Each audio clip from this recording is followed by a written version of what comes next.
उन्होंने उपयोग किया है वो एक आम भाषा है। जिस तरह गांव में लोग कहते हैं कि जब पैसा बड़ी मेहनत से, बड़े कष्ट से कमाया जाता है, तो उन्होंने सिर्फ इसका उदाहरण दिया कि पैसा पेड़ के ऊपर नहीं लगता है, पैसा मेहनत से आता है। तो जो पैसा हम सब्सिडी के माध्यम से, जो पेट्रोल के प्राइस बढ़ाए गए हैं, जो पेट्रोल की डीजल की कीमत बढ़ाई गई है, उससे जो पैसा आएगा उससे हमारे जो कार्य हैं और जो विकास के कार्य हैं देश में, जो सब्सिडी से जो पैसा आएगा उसको विकास के उसमें हम पैसे को ले जाएंगे। इसलिए जनता पे ये बोझ डालना जरूरी है, प्रधानमंत्री ये कहते नजर आए हैं यहाँ पर। सतीश जी, आपके पास में आना चाहूंगा, आप खुद बीजेपी से हैं। जिस तरीके से राजेंद्र जी यहाँ पे बात कर रहे हैं, कितना सहमत है आप इनकी इस बात से? इसमें सहमत बिल्कुल नहीं है। एक देश के प्रधानमंत्री मनमोहन सिंह जी, जो अर्थशास्त्र के सबसे ज़्यादा विद्वान माने जाते थे, आज वो अपने वक्तव्य में कह रहे हैं कि पेड़ पे पैसा नहीं लगता। इससे लोगों को पता लग रहा है कि कितना इनका मानसिक संतुलन है या नहीं है जी।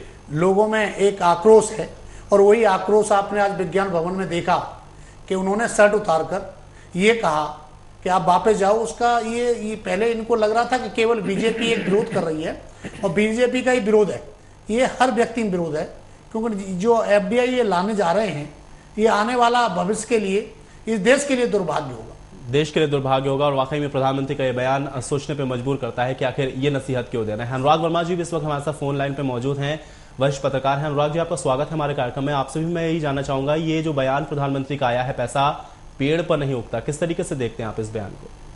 देखिए, ये पैसा पेड़ पे नहीं उगता, ये एक बहुत ही आम भाषा का जो है, ये देश में बहुत ही आम तौर पे यूज होने वाला टर्म है। लेकिन इसमें ज्यादा बड़ी चीज ये है कि जो विज्ञान भवन में जिस तरह से उनका विरोध हुआ, उसको हम किस तरह से देखते हैं जी। अगर एक आम आदमी आज देश के प्रधानमंत्री के खिलाफ इस तरह से प्रदर्शन कर रहा है, तो इसके कई मायने देखने को मिलते हैं, इसके कई रिपरकशंस हैं।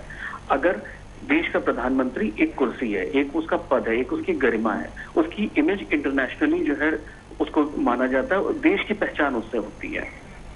और अगर एक आम आदमी, दूसरा पहलू जो इसका है, अगर एक आम आदमी अपना विरोध दर्ज कैसे कराए? आपने सोशल नेटवर्किंग पे भी वो नकेल कसनी शुरू कर दी कि कोई अगर अपनी भावनाएं उस पर प्रकट करता है तो आप उसे वहां पे रोक लेते हैं। अगर वो जो है सड़क पे आता है तो उसके ऊपर कोई दूसरी तरह से जो है कोई, तो एक आम आदमी अपनी भावनाओं को किस तरह से प्रकट करे, जी, ये सोचने वाली बात है। राजेंद्र जी, आपके पास आता हूं। अनुराग जी कह रहे हैं कि भावनाओं को प्रकट कर रहा है आम जनता। अब देखिए, इसे कोई राजनीतिक पार्टी नहीं है, किसी राजनीतिक पार्टी को आप नहीं कह सकते कि वो आरोप प्रत्यारोप कर रही है या प्रधानमंत्री से कह रही है कि आप कुर्सी छोड़ो। आम एक नागरिक जो इस तरीके से अपनी शर्ट को उतार रहा है प्रधानमंत्री के सामने, इसको किस तरीके से आप देख रहे हैं? लोकतंत्र के अंदर सबको विरोध दर्ज करने का अधिकार है, लेकिन जो विरोध का तरीका है वो गलत है। इस तरीके से प्रधानमंत्री विज्ञान भवन के अंदर क्या गलत है? इसमें गलत क्या है? गलत ये है कि आप विरोध का तरीका होना चाहिए। आप एक मीडिया वहां पर है, सारा देश वहां पर देख रहा है, आप एक व्यक्ति खड़ा होकर एक टेबल के ऊपर और शर्ट उतार कर विरोध करने पड़े, ये कोई, मुझे नहीं लगता कि ये सभ्य तरीका। तो फिर क्या तरीका होना चाहिए? तरीका ये होना चाहिए कि अपना विरोध प्रकट करने के लिए आप जाइए, आप जाकर देखिए गाँव में जनता कैसी है, कैसे लोग रह रहे हैं। आपको एफडीआई जब हम लेके आए हैं, कांग्रेस पार्टी एफडीआई लेके आई है, ये आम किसान तक पहुंचने की इसकी हमें उम्मीद है कि आम किसान तक जो इसकी जो कमाई है। चलिए राजेंद्र जी, ये तो हम मान लेते हैं। चलिए, आप कह रहे हैं, वैसे मैं सहमत नहीं हूं इस बात से कि एफडीआई आने से किसानों को बहुत ज्यादा फायदा हो जाएगा। चलिए, आपकी बात में मानता भी हूं, लेकिन एक बात आप मुझे इस बात का जवाब दीजिए सीधे तौर पर। अगर आप किसानों की बात कर रहे हैं, डीजल के दाम आपने सीधे 5 रुपए बढ़ाए हैं, सबसे ज्यादा इफेक्ट किसी के ऊपर पड़ेगा तो किसानों के ऊपर पड़ेगा। सिंचाई करता है, ट्यूबवेल लगाता है, डीजल का तमाम उसको उपयोग होता है। ऐसे में आप किस हित की किसान की बात कर रहे हैं? सिर्फ एफडीआई लाने से किसान का हित हो जाएगा? नहीं, जो डीजल जो बढ़ाया गया, मैं समझता हूं कि 85% डीजल हमारे देश में उपयोग होता है जी। ज्यादातर गाड़ियां डीजल से चलती है, इंजन डीजल से चलता है, ट्रैक्टर डीजल से चलता है।